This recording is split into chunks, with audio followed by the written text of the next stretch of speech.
How's it going, everybody? It's Pilot Flame, and we are live for the deadline-ish, not the deadline sort of stream. The deadline is actually tomorrow. It's going to be 1.5 hours before kickoff, 8 p.m. UK time between Burnley and Man City. But I'm doing the stream the night before, and so if you're watching this over on YouTube, this is from the night before. And I will be in the chat, so if you have any last-minute questions for your team, I'll make sure to check them out. XDH says, what does your FPL look like? Well, you'll see in just a second. We're going to do the predictions for all the games first, and then we'll go into what my strategy is as well. So make sure to like, favorite, comment, follow, subscribe, all that good stuff. Follow us on PilotFlame226 on every platform. We will be doing FPL streams at least once a week. We'll try to get 2 in, and we'll try to see if we can do some videos. And what I'll do, because I know some people have been asking me in the comments over on YouTube, so thank you for those. What I'm going to try to do every week is see if I can break down maybe some of the videos, or at least put like timestamps to where it's like you can see you know what sections what. But what I might do is just kind of break them down and make them into smaller form videos. So like what's like the most kind of important thing as well. So we'll try to see if we can do that, because that's pretty easy to do from a longer VOD. I can just like cut it and then just go from there. It's pretty straightforward to do.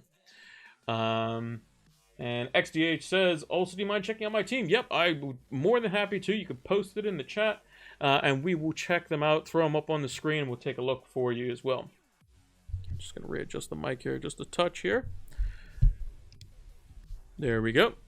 So, without further ado, before we start, let's talk about our sponsors for this FPL season. So, Fantasy Football Scout, I believe that, I'm not sure if they still have the 30% off, but they did. Use the link in the About section here on Twitch or in the description if you're watching over on YouTube. It is also in the bio and pinned. 30% off for the Fantasy Football Scout members area. We will be using that from time to time on certain streams when it is applicable. So make sure to check those out as well. They also have a fantastic kind of all-in-one piece in the members area called the preseason guide. Make sure to check that out as well. It shows you all the minutes of all the players that have played in preseason. It shows you like who's injured, who's not, all that sort of stuff. It's got predicted lineups and so many more articles from some of the best FPL managers in the world. So make sure to check out Fantasy Football Scout. Link in the description or the About section, or you can go check it over on my bio on Twitter, or the site formerly known as Twitter, whatever it's called nowadays. For all I know, Elon Musk has changed it to something else. But without further ado, let's get into our predictions. So, we got slightly different graphics, got a different background, got some different, slightly different colored text at the top to accommodate for that. But yeah, we're going to do the predictions first, and then we're going to talk about the team, because I think getting the predictions done and out of the way with, we do these every week. If you want to post some in the chat, we could do that too, and then we can get on to everyone's teams and all that sort of stuff. So, we'll get those done and out of the way with first. We also do differential picks too. So these are going to be players that are potentially less than 10%, or at least, I mean, off the start, they're going to be a bit of a differential. But what I'm going to do, what I like to do for Game Week 1 is I like to pick a player that I think could be a good differential pick that is of equivalent to basically a player that seems to be quite popular. So as an example, if I thought that, you know, Bukayo Saka, as an example, was going to be a really good player, spoilers, he is, then maybe my differential pick would be Leandro Trossard, as an example. That would be as an example. So we'll go with those as well, at least on Game Week 1. Game Week 2, we try to go 10% or less, and try to go a bit, you know, more normal. So let's go through the predictions really quick. So Burnley, Manchester City. So I think this is going to be pretty comfortable for Man City. Yeah, they might get off to a slow start. I expect probably Burnley to maybe score. Man City's defense can be a bit leaky early on in the season. Then they hit a nice patch of form where they keep a lot of clean sheets, where there's like a decent bit of rotation. Diaz is out, so that is a bit of a blow for them, which is why I think they potentially could concede. So I'm going to give Burnley a goal, but I'm going to make City score 3 goals here. Going to be quite comfortable, I think. They'll probably concede late or something, especially if Ederson's playing. Arsenal Forest, I think this is going to be a pretty straightforward game. Forest's defense is all over the place. I'm actually going to go quite heavy on this one. I'm going to go 4-0. Oh, I forgot to put the Put the notepad up. We always put a notepad. There we go. Now you can see the notepad. Yeah, I've gone 4-0 for Arsenal. I think they're going to keep a clean sheet. I think Forest they're going to be without Awini, who's going to cause a bit of problems for teams just because he's an absolute unit. So I think that him being out will be a bit of an issue. Also, Forest's backline is completely depleted at the moment, so it could be a bit of a rough start for them. Bournemouth, West Ham. I think this could actually be a good opening fixture for Bournemouth. West Ham currently, they have Edson Alvarez, I believe his name is, has come in, but I'm not sure if he's going to be ready in time for game week 1. Definitely don't want to chuck him in straight away. And if that's the case, West Ham are going to be in a bit of trouble. They haven't performed well in preseason. Bournemouth's attack is probably going to be quite exciting. I'm actually going to go with the Bournemouth win on this one. I'm going to go with 2-1 because I think West Ham might nick something from like a set piece. Because Bournemouth's defense is probably going to be open in some way, shape, or form. And maybe Bowen gets one on the break. Brighton, Luton, again, I think this could be pretty straightforward. It could be a rude awakening for Luton. Brighton, first home game, is not a team you want to play. Had a bit mixed results in preseason, but I think Brighton's going to win this one comfortably. I'm going to go 3-0. Everton, Fulham, this could be an interesting one. Mitrovic is supposedly going to be available for selection. No Paulinho, no Andreas Pereira could mean that Mitrovic does get frustrated up front. Everton, not really sure how they're going to play. If they have Dominic Calvert-Lewin fit and available, I think it's potentially an option for them to get something out of the game for sure. They're going to be at home, so there's going to be some bit of optimism. But I think without Paulinho, without Pereira, Fulham are much weaker. I'm going to go with probably a 1-1 draw. Had Everton done a bit more in the transfer market, maybe I would have said 2-1 or 1-0. But I think Fulham maybe get something. They'll probably nick a goal somehow, just because I think that Sean Dyche will probably go with Michael Keane at the back, which I think he's prone to mistakes as well. Mitrovic is just kind of good on set pieces just in general, but he is going up against the kind of the stalwart in Tarkowski. Screw it. We'll go 1-0 Everton. Why not? Sorry, I haven't sent an FPL team before. How do you send it? Like, oh, just type it in the chat. Just type your players in the chat. So yeah, if you wanted to like type your team in the chat, it would be like, I'll just give you an example here. It'd be like goalkeeper, defender, defender, and then like a slash, and then so on and so forth. Like that. Like something like that. I'll figure it out. I'll know who you're talking about. For the most part. Moving on to Sheffield United Palace. This could be a rough start for Sheffield United. Palace don't have the greatest fixtures after this one. They're kind of a bit of a mixed bag. I think Palace will win this one. I don't see Sheffield United scoring either. They've lost Ndai. They've lost Sander Berg, two of their bigger threats in the team. Ndai, their best player, arguably. So I don't see them scoring, even though they are at home. I think Palace will win this one fairly comfortably. I'm going to go with a 2-0 win. Newcastle Villa, this one could be an actual really, really exciting game. I'm actually going to go with a 2-2 draw on this one.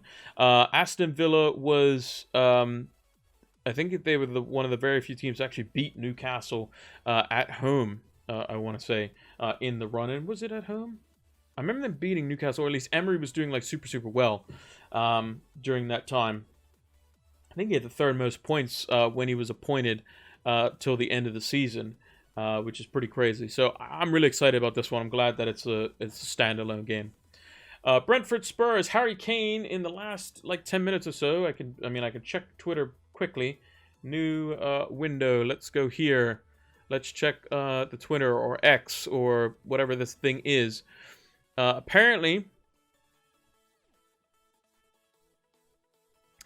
it says, according to Fabrizio Romano, 8 minutes ago, Harry Kane has been given permission to travel to complete medical tests ahead of Bayern Munich. Bayern increasingly confident to get the Kane deal done on Friday, as positive final round of talks with the players' camp took place tonight. It's about the final details now. It seems like Harry Kane is on his way to Bayern Munich. In my opinion, I think that's not the greatest decision for him personally, because he could wait a year and then he could have the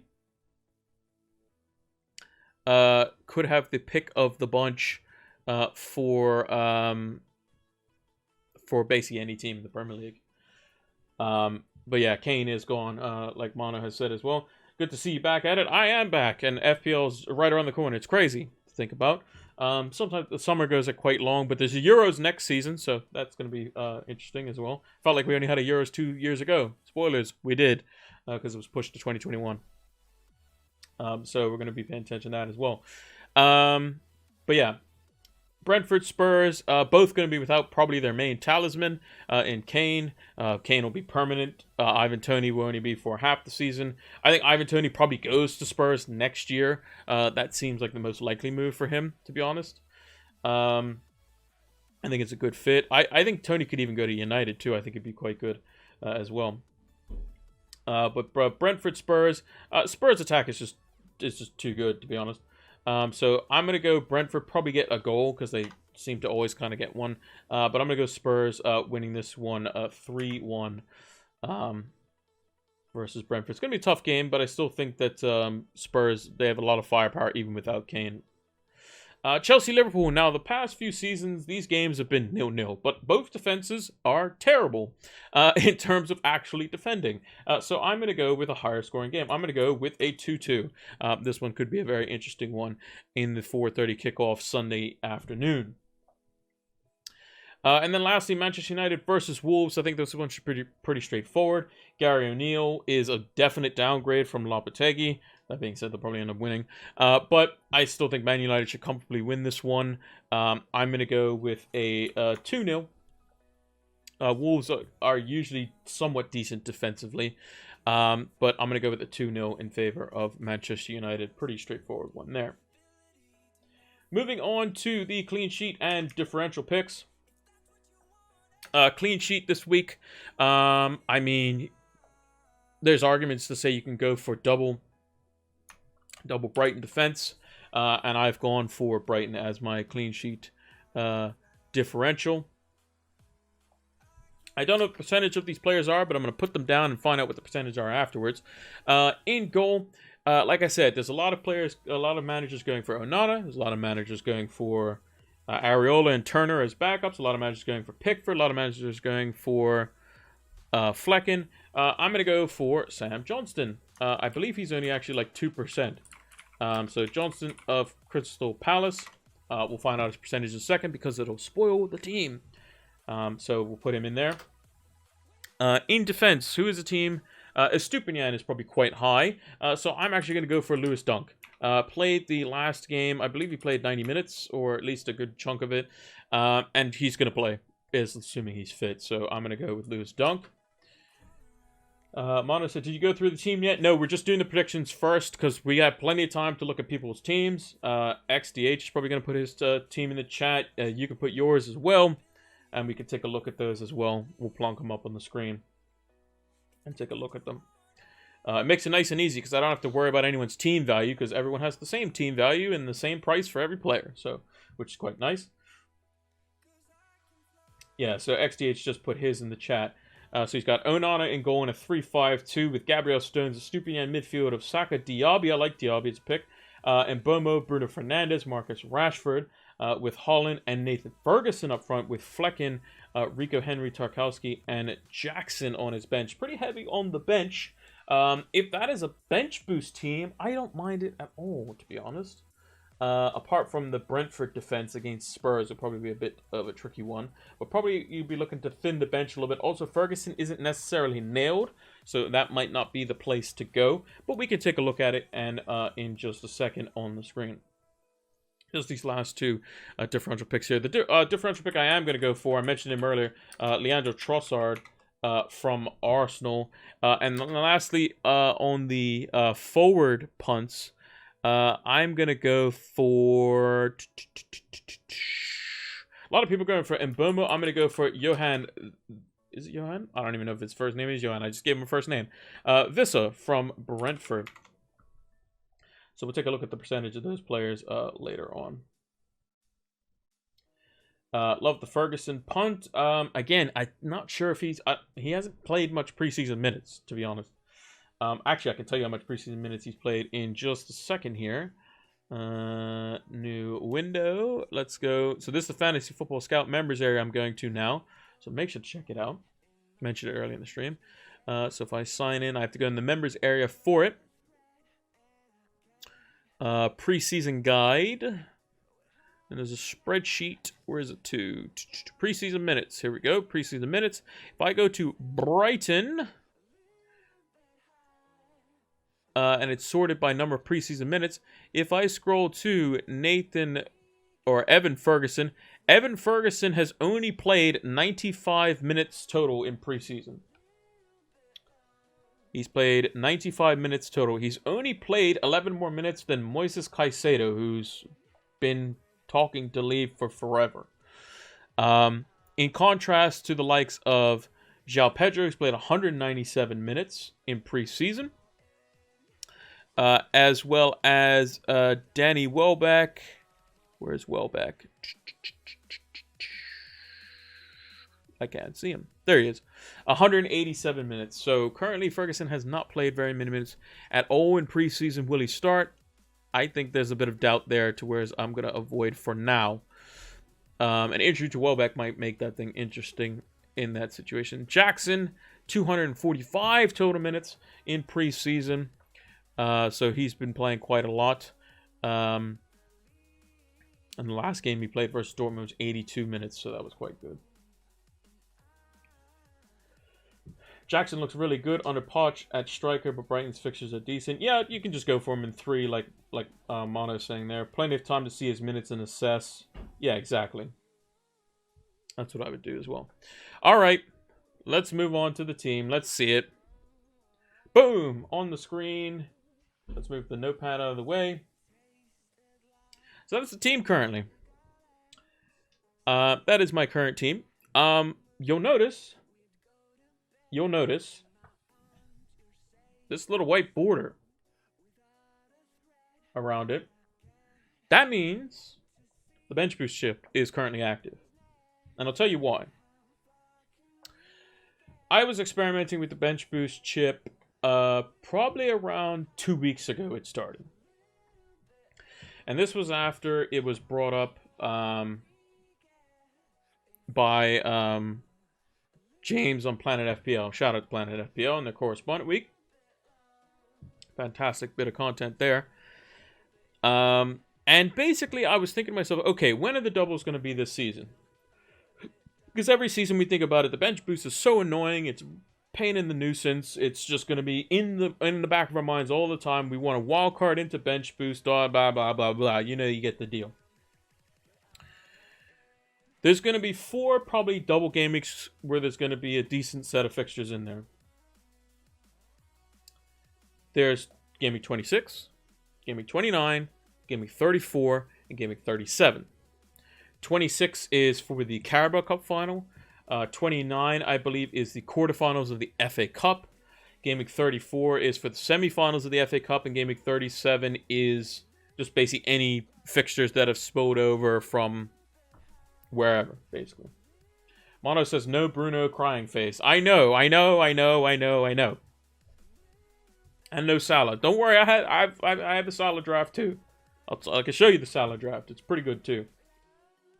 I have 0.5 in the bank. Remember, the bench is loaded. The bench is pretty stacked at the moment. It's got a lot on there. Remember, I have Saka and Martinelli and Rashford. I also have a pretty stacked-ish defense, too. I also have 9.5 in goalkeepers as well. But again, this is a bench boost team. There is a way to get Bruno. I can show you that. There's also a way. There's also Salah draft I'm still considering because this is my first mine at the moment, and it is something that like I said, I've been experimenting for 2 weeks. Anyway, so let's get back to the double game weeks. Game week 26 isn't necessarily a big double game week. Game week 29 can be, game week 34 can be, and game week 37 can be. However, there's a free midweek after game week 34. So any game that's postponed in 34 could be just moved to the midweek there. So the likelihood is basically, the short of it, Game week 37 is probably going to be our biggest double game week, where you're probably going to be like, hey, look, we have 10, 11 teams in there. And if the fixtures, basically, when you kind of brief it, a lot of the enablers are like Everton, Wolves, and like Burnley, as an example, which is not great. You want your enablers to be like Brighton, and maybe Fulham, and maybe Crystal Palace. These sorts of teams that are like, good price players that we're even picking currently right now. Eze, Mitoma, João Pedro, even like Mitrovic would be a consideration, that sort of stuff. Solanke and Anderson not stacked. Hold on, before you talk about them, just give me a second. Let me cook.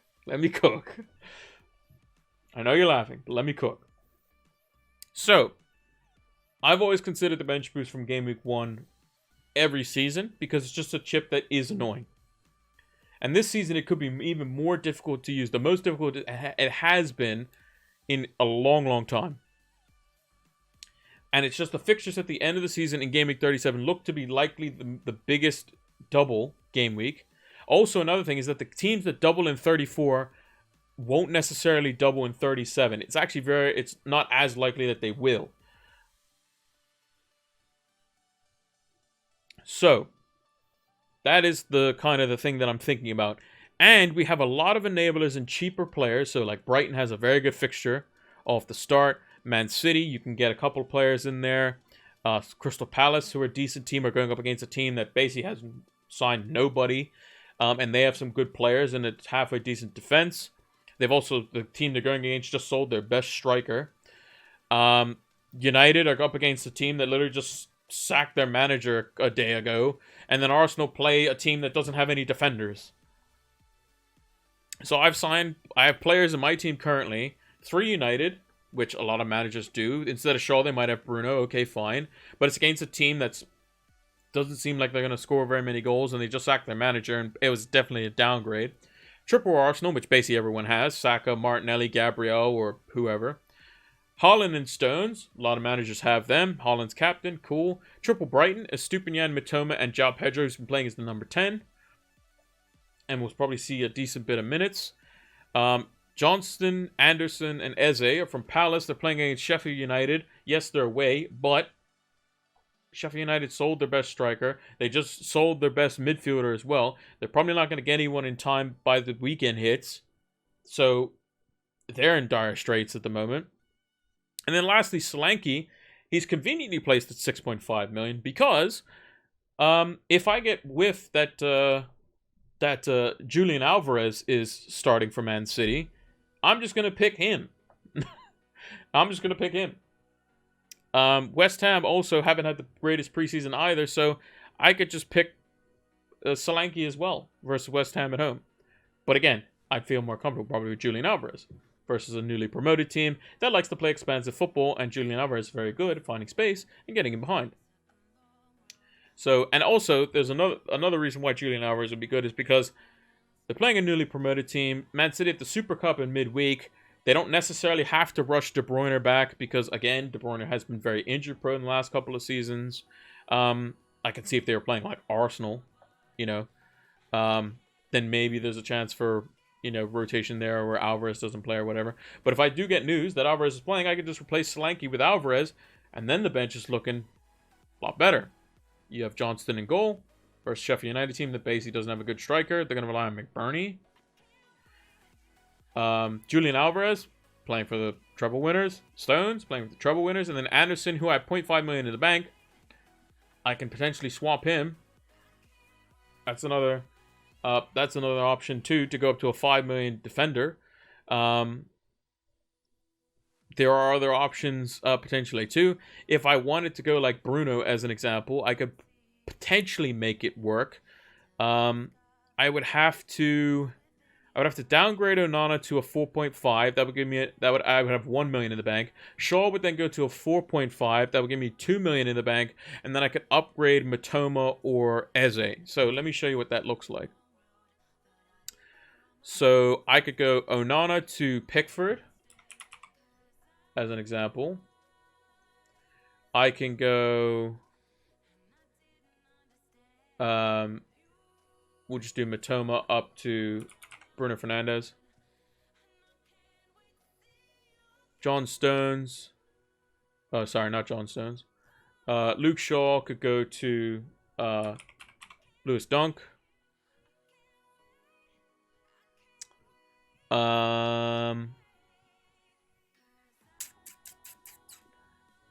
a way to get 0.5. Oh, and then I could just go Stones to like Vardiol as an example, because it looks like he's gonna play as well.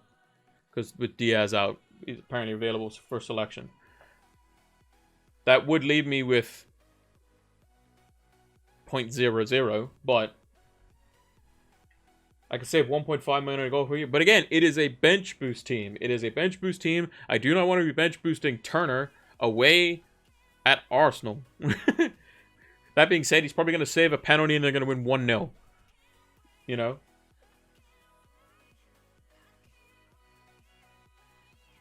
But yeah, again, this is a bench boost team. I don't want Turner versus Arsenal.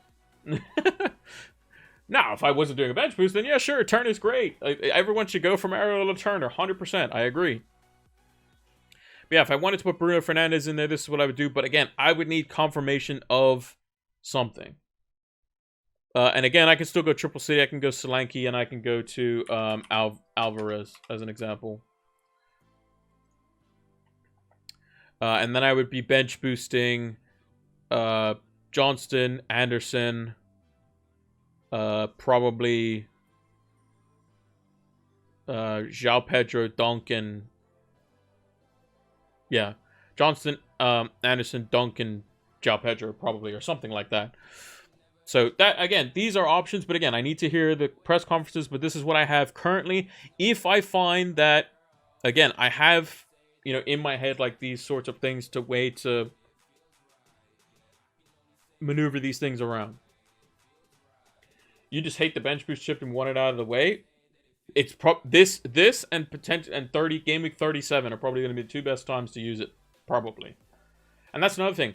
Even in Game Week 37, when you go to hit the bench boost chip, again, you're going to have to wildcard super late as normal for that. But also, you might be looking at a bench where you're like, ugh, my enablers are like Everton and Wolves. And you're just like, not really looking forward to that. So, that could be a bit of a problem. So, I think the fixtures are good enough right here, whereas a single game week... I mean, a lot of managers last season bench boosted with a double game week goalkeeper and 3 single game week players. And it worked out pretty good. But again, if all I need is, let's say hypothetically, I mean, if Crystal Palace keep a clean sheet, I mean, I'm in the money, basically, assuming Anderson and Johnston stay on the pitch. Which seems pretty likely, considering Sheffield United are basically going to rely on McBurney to score. So, I mean, if that happens, then I'm looking at 12 points. Even if Stones concedes, that's 14 points. Solanke doesn't score, that's 16 points. I mean, that's money. I don't even have to worry about that. Or even like Solanke scores, Stones keep a clean sheet. Again, these things are very likely. Julian Alvarez could genuinely just go and score a bazillion points. Game week 1 if he starts. Like, it's possible. But again, I would need to see the full... I need to see basically a lot of what City's team looks like. If I get any inkling that, like, maybe there's something... You know, maybe Matoma could get rotated, or maybe, you know, Shaw might be injured, or maybe there's just a couple of players that, like, just are kind of out of purchase here. Again, Anderson can also be Tarkowski as well. I'm fine with that. But if I get the vibe, like, it just doesn't feel right, then I can switch it up. I can definitely switch it up. So the draft that I would probably switch it up to, if it was a normal draft, well, I should say not a normal draft, but if it was a no Salah draft, probably put Turner in goal. I'd have Gabriel still probably, Estupinian. Anderson would just go to, like, I don't know, Baldock. Stones would probably be in there. Shaw would go to Kabore probably. Martinelli, Saka, Mitoma, Eze would get upgraded to Fernandes.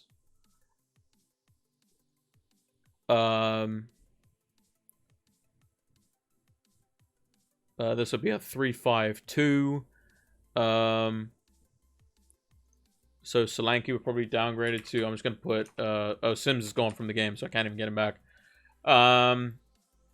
Who would be who's a 4.5 million forward? That is just. I mean Archer, but like. I mean, yeah, I'll just put Archer in there just for now, even though he's fairly highly owned. You don't want to probably start with him. I mean, I can start the season with 3 million in the bank. Like, it's definitely foreseeable, to be honest. Like, what else could I do here if I really wanted to? Yeah, I mean, I could legitimately just start with 3 million in the bank. What's your take on the 6.5 million each versus the others in Madison? So I like Eze a lot. I like Matoma for obvious reasons. Those seem to be the most. They're going to be the most nailed, I think. And Bomo as well, although he's got Spurs in the first fixture, which isn't great. I think Diaby's quite good as well. So he could be somebody that you look at. I think all the 6.5s are like a reasonable price. Madison, again, with Kane potentially leaving and playing Richarlison. We'll have to kind of wait and see on that one now. Richarlison himself, assuming we know he starts, 7 million for a Spurs forward could be quite good in a very attacking team. And Momo's only mentioned because he's on penalties, basically, and he's going to play as a striker if he plays against a decent team, if they play in a front two. So, but Spurs are going to be open, so Mbomo could definitely score, so I definitely like him as well. But yeah, like I could go with a team like this, or if I wanted to, I can also go with like a Salah draft as an example.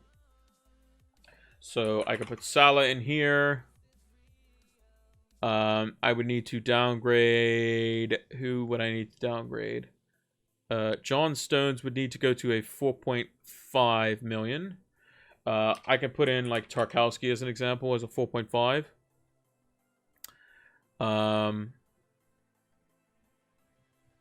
Or if I downgraded Onana, I could put in a 5 million defender, whoever that might be. Yeah, that's a 3.5 Tarkowski's away fixture is away to Villa, but you can play Bulldog versus Forest away in Game Week 2 if you wanted to. And then after Game Week 2, what you can do is you can get rid of Salah, go to Bruno Fernandes, upgrade Tarkowski to Ben Chilwell, and then upgrade João Pedro or Archer or whoever you want to like Jackson or something like that. That's what you can do. On my bench boost team, by the way, in Game Week 3, what you can do if you wanted Chelsea coverage, I mean, Stones' fixtures are pretty good, but if Stones is injured or something like that, then you can change some things out. But yeah, if you want Chelsea coverage, you can just upgrade Solanke to Jackson is one way. You could swap out one of your mids for a Chelsea mid of something. I mean, remember, Sterling's only 7 million. 7 million. Mudrik's like 6.5.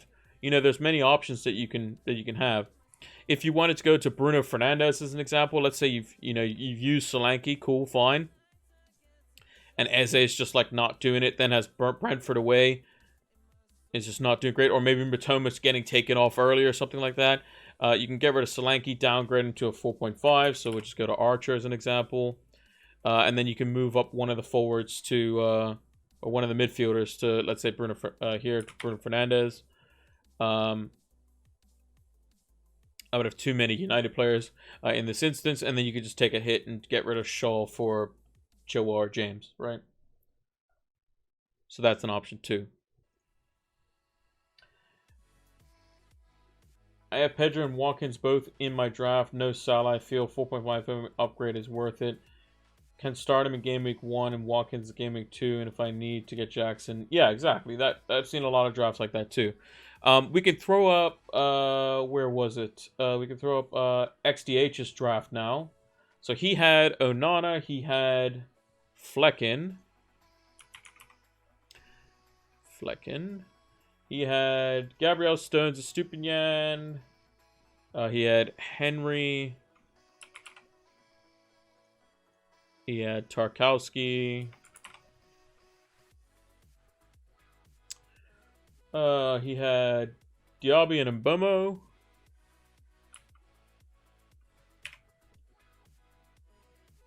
Diaby. Brian Mbomo. He had Rashford and Bruno Fernandes.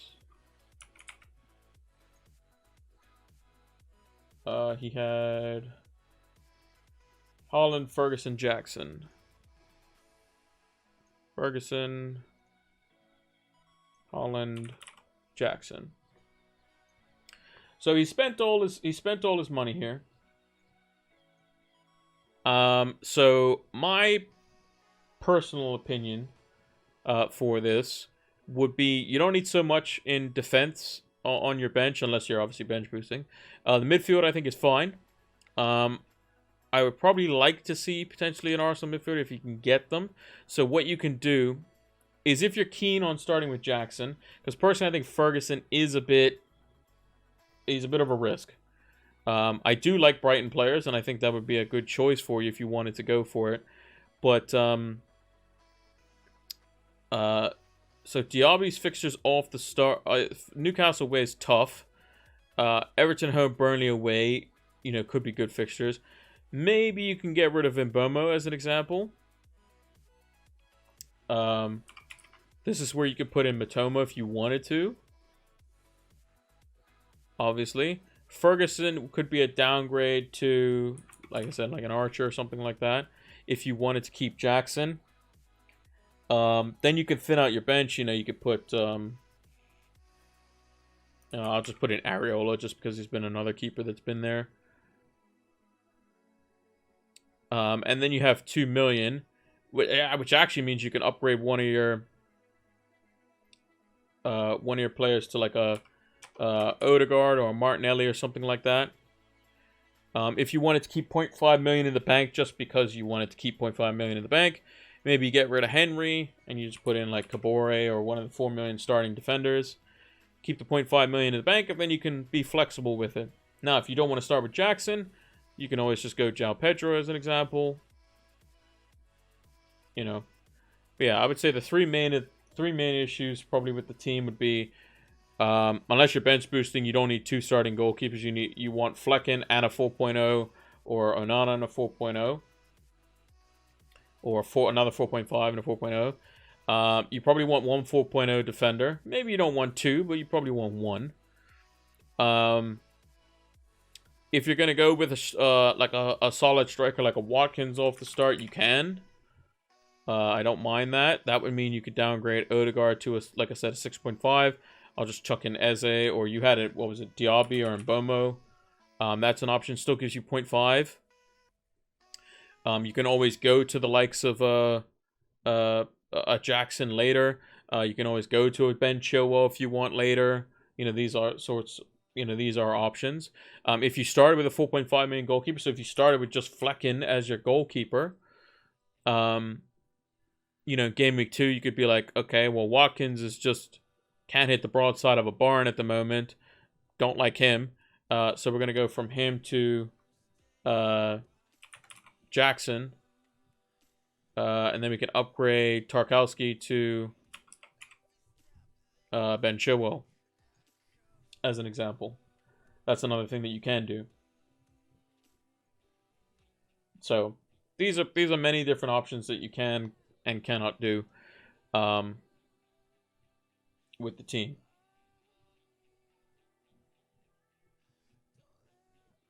Mono's got his draft available, so we'll do that. We'll put that up on the screen too. So we got Pickford, Gabriel Stupinian, Chilwell.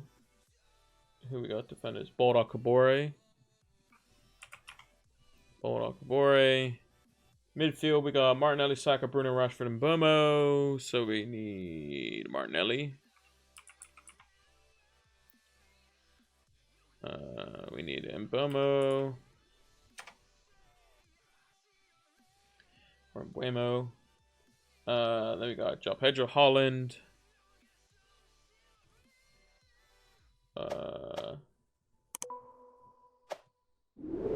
And then Watkins is a striker.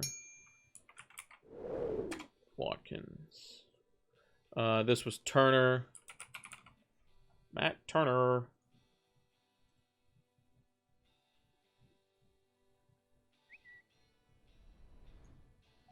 My only worry is Watkins and Pedro double up. Is it necessary? Should be saving the money back? I mean, you could just save the money, to be honest. If you wanted to.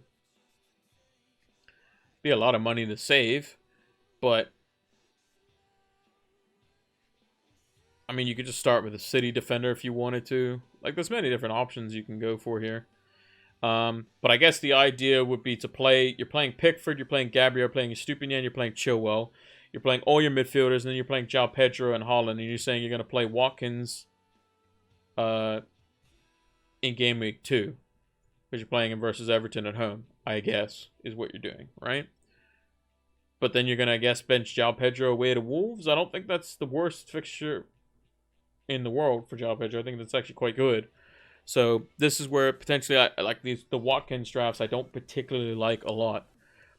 This is FPL.team, so this is a website that I use quite a lot as well. A lot of FPL managers use it as well. And you can see what your team looks like in the future, basically. So like this is like the bench boost team that I have. In game week 2, Shaw's got Spurs away, so I'll probably put Stones in there as an example. And then probably play the rest. And then in game week 3, this is where we can make some changes. So we can potentially change Shaw out for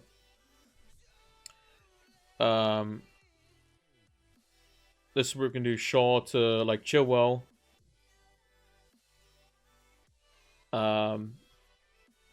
We can then upgrade Eze to Bruno Fernandes.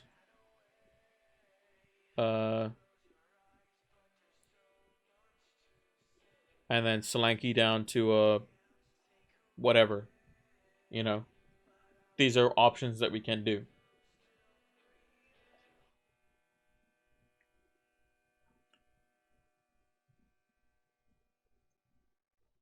Oh, I'm going to erase my whole team. Whoops, didn't want to do that. Gives me a chance to see both strikers and Judge as I go. What's your take on Martinelli versus 6.5 mid? You think that's a real better chance of one scoring? Yeah, Martinelli's way better than 6.5 million mids. For sure. Diaby could be really good. Could be really good.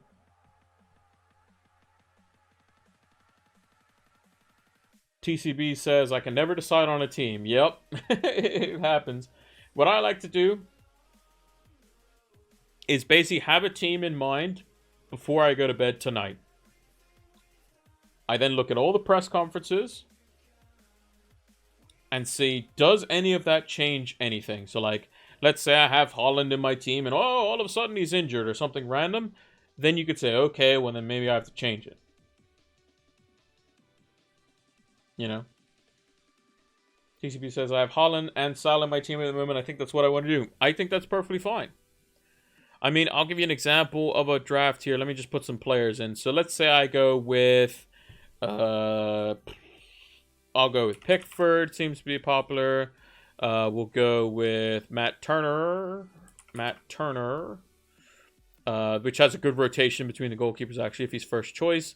We'll go with Ben Chilwell off the start. We'll go with John Stones. We'll go with Gabriel. Might need to downgrade one of these.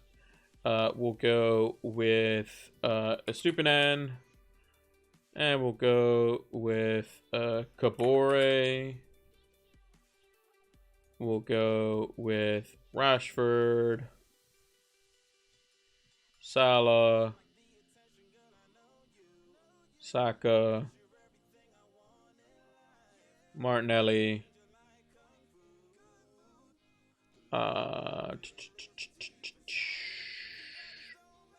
Mitoma. Haaland. João Pedro. I need 2 million from somewhere. How can I get 2 million? I can get 2 million by... So he's gonna play, he's gonna play, he's gonna play. I can just get rid of Chilwell, basically. Chilwell to... what's his name? Baldock. And I can go John Stones to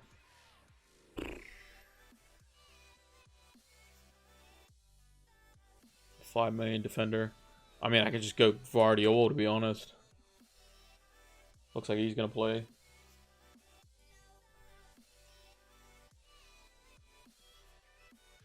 Stones pick is killing me. Well, I mean, if Guardiola's gonna play, then yeah, sure, because he's 0.5 million cheaper. I'm just putting Stones in there because I know he's going to play. Or at least he should play. City's whole system is based on the fact that Stones is a thing and can move into midfield.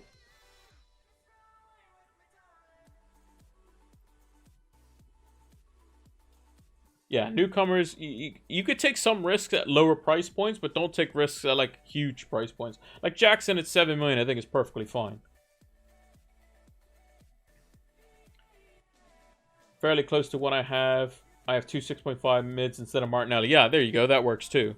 I just put it in because I wanted to like show what Martinelli and Saka draft was. Like this is another this is draft. I think I had this exact draft or a similar draft, but instead of Vardiol, I had Ake at the time. Do you not think long-term Eze is lit as he's a main man like Mboma and has no Europe? Yeah, I mean that's possible too. I'm just putting Mitoma in just because the 3 Brighton looks pretty good with Luton at home. That's kind of it, to be honest. I mean, you could always change them later. But, yeah, so let's say, like, Saka... so let's say this is your draft. I like this draft a lot, by the way. I really like this draft. This is what I was toying with when I was doing the bench boost team. So, you go game week 2. You captain Salah. You don't have to change your team at all. You could play Turner versus Sheffield United at home, assuming he's first choice. It's an option. Game week 3, you could put Pickford back in. This is where you could take out Salah, because Salah then plays Newcastle, Villa, Wolves away, and then also Spurs and Brighton after that. So you can get rid of Salah. You can go Bruno Fernandes versus Forest at home. You then free up 4 million. If Vardiol looks like he's not doing great, or maybe you want to get rid of him, or maybe Arsenal's defense isn't as good, this is where you can go Chilwell. And then you can upgrade João Pedro if you want to. This is where you can put in Jackson. Or if Nkunku was fit, this is where you would put him in, but he's not. He's going to be out to probably January. So, just worry about Brighton from Game Week 3 onwards. Game Week 3 for Brighton's good. West Ham at home, it's perfectly fine. Brighton from Game Week 4, yeah. I mean, they got Newcastle at home, but again, it's a home fixture. Also, Game Week 3 could be when Jesus is back as well. Could be another thing. Yeah, Brighton's first 3 are good. Chelsea from 3 to 5 is good. Remember, Spurs as well. I mean, I'm going to hover Kane here, but Spurs from Game Week 3 to Game Week 5 is really good too. So, again, you could like put in over Charlison in there or something like that, or Son. These are options, you know? So yeah, with this draft, you can just take a hit in Game Week 3 and, you know, bring in a few players. If you wanted to start with Chelsea, I don't see why that's not, you know, that's perfectly fine, to be honest. You would probably need to forego Martinelli. This is probably where you would go, like Mboma or whoever. Instead of Vardiol, you would go like Chilwell.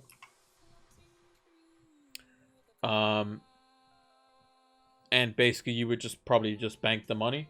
Pretty much.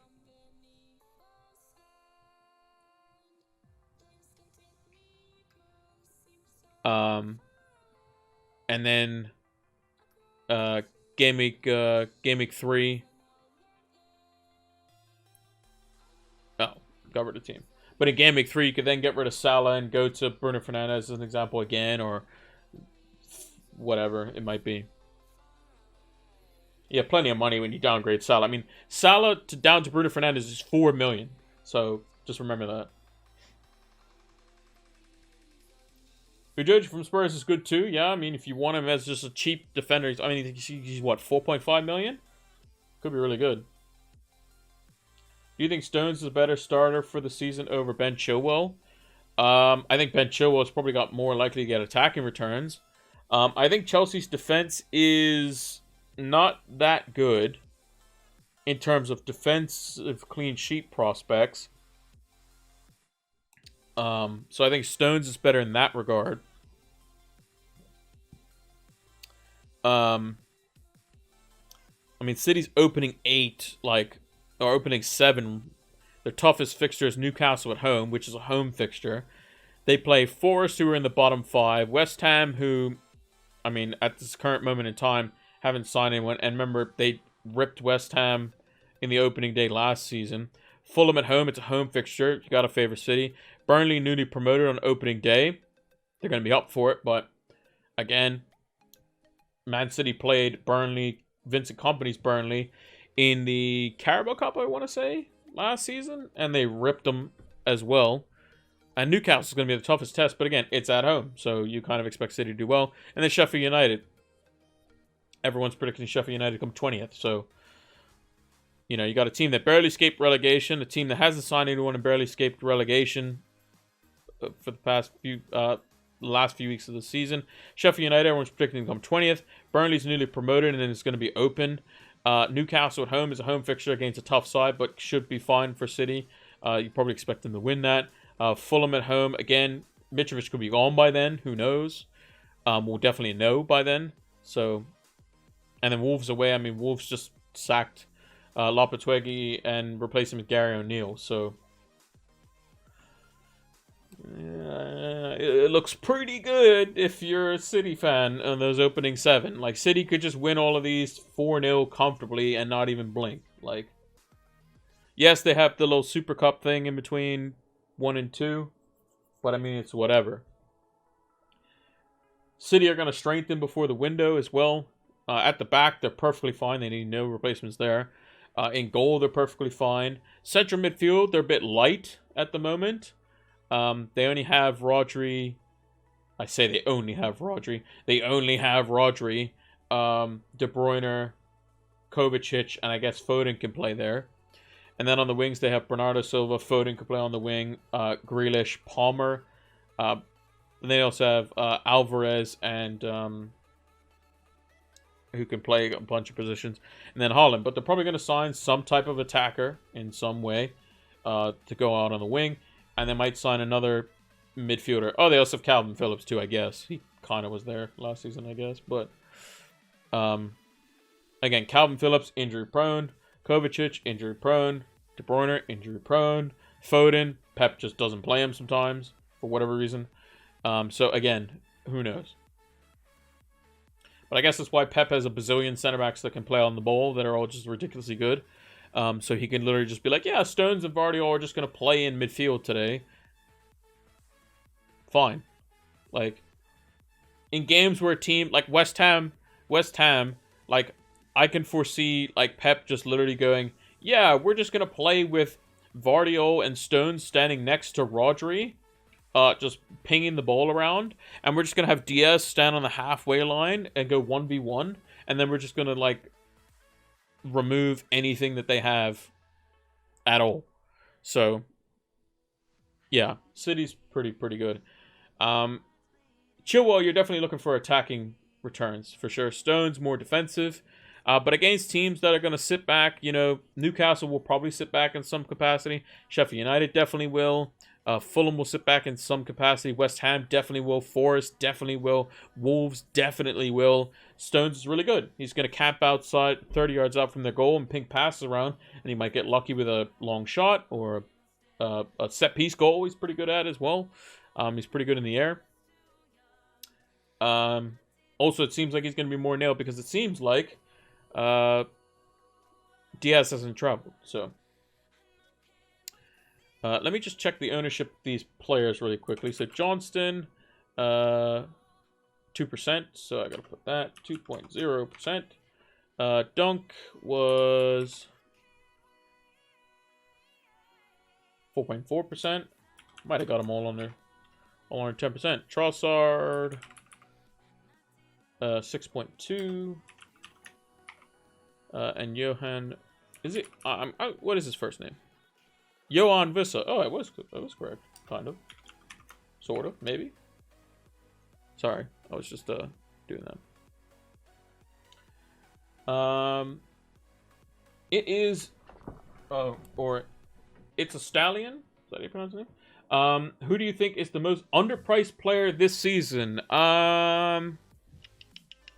Most underpriced player this season.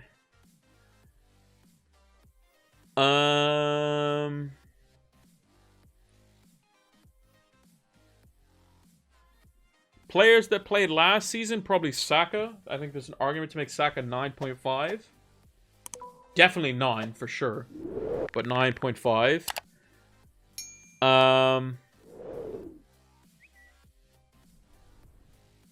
Estupinian, probably. He could be easily 5.5. Gabriel and Saliba should be 5.5, and Ben White should be 5. I mean, just Arsenal in general, basically, is underpriced. And then Vardiol. Why is Vardiol 5 million? Who knows, to be honest. Is Diaz out? I mean, yeah, apparently he is. Actually, apparently he didn't travel. So, I can bring that up on a separate screen, just double check. But I remember seeing something that he was out.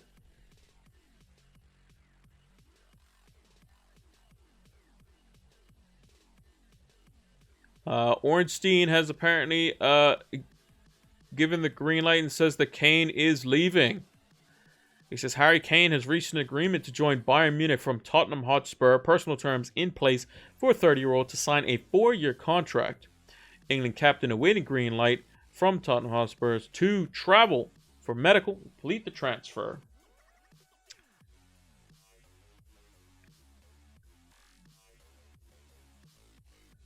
Also, apparently TalkSport are talking about Caicedo for a move in excess of £100 million. Interesting.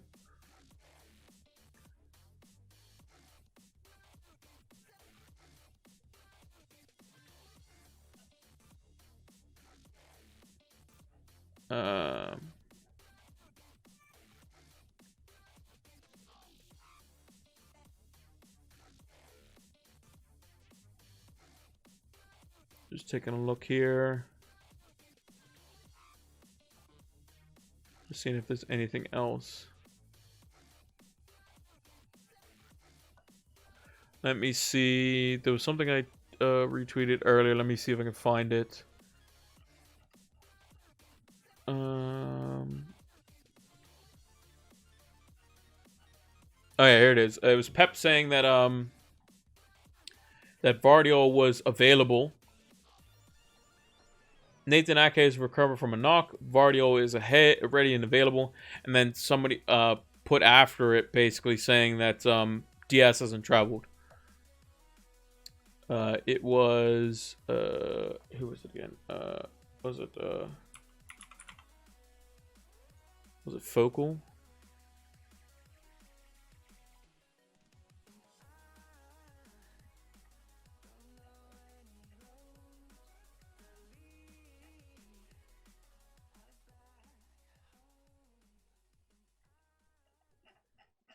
Was it Focal? I think it was Focal.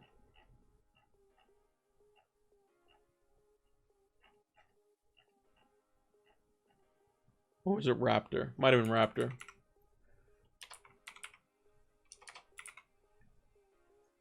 Ross.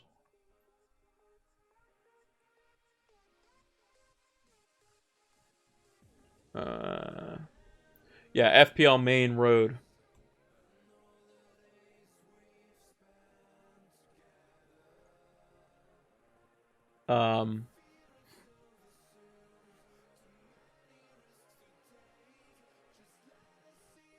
He's asked, apparently this guy is a city, like, kind of can get some team news sort of thing. He's going to ask about Foden, Alvarez, and Ederson. But he said Ruben Diaz was not traveling with the squad, so there you go. Yeah, Raptor tweeted it, yep. Madison straight out of my team with that news. But Richarlison could go straight in. Richarlison playing up front. Could be spicy.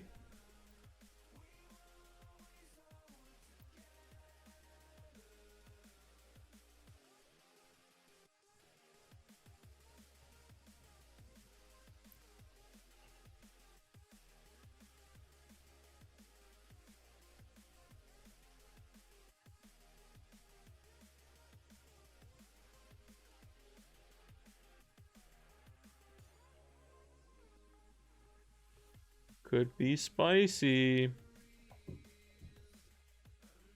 The Richarlison injury is fake. He posted on Instagram saying it was fake.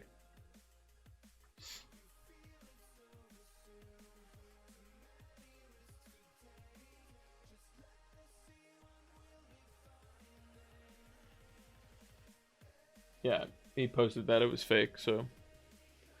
Yeah, I mean, if that changes things up, I mean, like, I have 0.5 million in the bank. I could change one of my midfielders to Richarlison. Possible. Yeah, exactly. I mean, I could easily go from,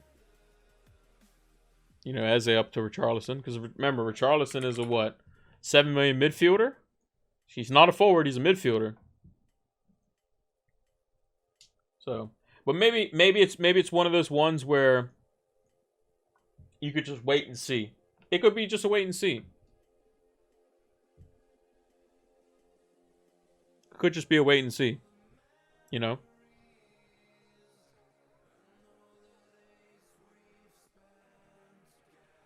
Because I also think Postecoglou's press conference is tomorrow? Let me see. Whose press conferences were today?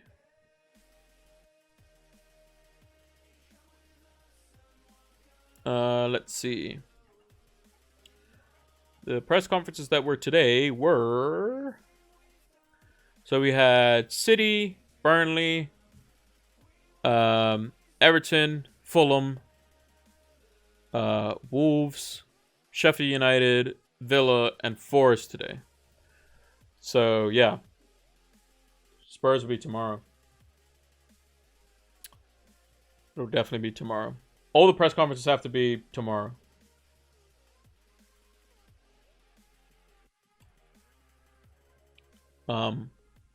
So. Does it say, does Fantasy Football say when the, what's names are tomorrow?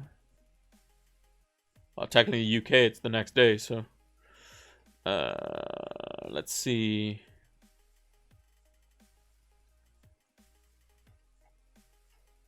Don't see anything, so they'll probably post it early tomorrow. So, we have to keep an eye on it. Yeah, I think you can't go wrong, really, with the 6.5s, to be honest. I would say Matoma is probably the most nailed to start alongside Mbomo and Eze. I think they all have good fixtures in the opening few. Eze's are a bit kind of Wolves at home is good. Sheffield United away is good. Brentford away, not great. Arsenal at home is okay. It's again not great.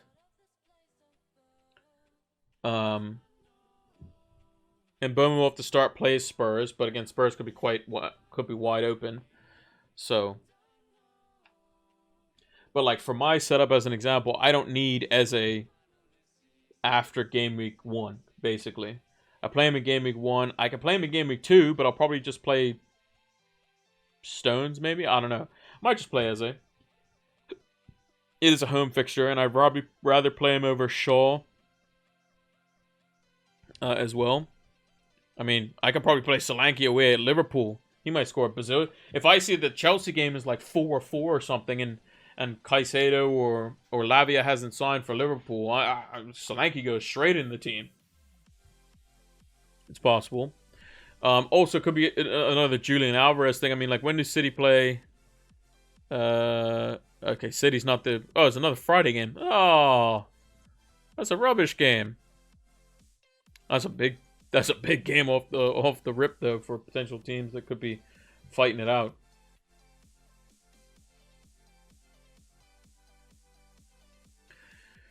Everyone needs to... Stones is on the bench, but he's not actually on the bench. So you see how there's this little white border thing around it? That means the bench boost is active. I can show you all the difference. You can see it. Look. See how I have the cancel button here for bench boost? No bench boost. Bench boost. No bench boost. Bench boost. And you can also go to transfer screen. Used to have it here. Where it says like active chips.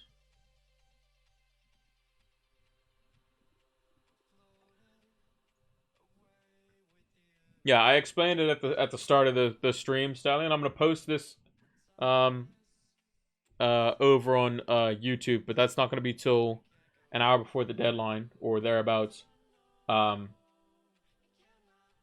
So if you want to hear the whole spiel, go over there. But short and the sweet is, probably the biggest double game week is going to be game week 37, where there's a lot of rotation and things could already be locked up, and teams could be far in Europe and stuff, so there could be a lot of uncertainties. And there's some pretty good fixtures. Also, Solanke could easily be Alvarez if I find out that he's playing. So, doesn't look that bad. It'd be Stones and Alvarez away to Burnley, Anderson, or it could be Tarkowski at home to Fulham too, and then Johnston away to Sheffield United. I mean, would I play Alvarez over Eze? Probably. So then it's Eze, Stones, Johnston, and Anderson. So, but again, if I feel that something's not right, then I'll go with something different. Yeah. We've been talking quite long enough, so if you're watching this over on YouTube, again, we're going to, like I said, we'll probably post the VOD over there. I've probably been in the chat helping people out with the questions. It's probably there around the deadline. I'll probably make it so that it stops 15 minutes before to make sure you can go and check out, check your teams or whatever, or any last minute questions. So make sure to go do that. Let's move over to the big screen. So that's going to do it for our Not the Deadline stream. But if you're watching this over on the YouTube, like I said, it's probably around 10-15 minutes before the deadline. Make sure you have your team locked in before that. Me personally, I'm going to have my team ready to go before I go to bed tonight. And if there's anything that changes potentially in the press conferences, which hopefully there's not, then I'll keep it locked down. But if there's any news about like Alvarez as an example, I'll probably throw him in over Solanke or whatever it may be. So thank you all for watching. Make sure to like, comment, subscribe, and all that good stuff. Follow us, PilotFlame226, on all platforms. It's great to be back. FPL is back. We start tomorrow. Can't believe it. Burnley and Man City out the gate off the start. Burnley got a tough job ahead of them at Turf Moor with the treble winners coming to town. That's going to do it for this one. Make sure to not stress too much. Get settled in on a team and get it locked in. Thank you all for watching, and until next one, take care.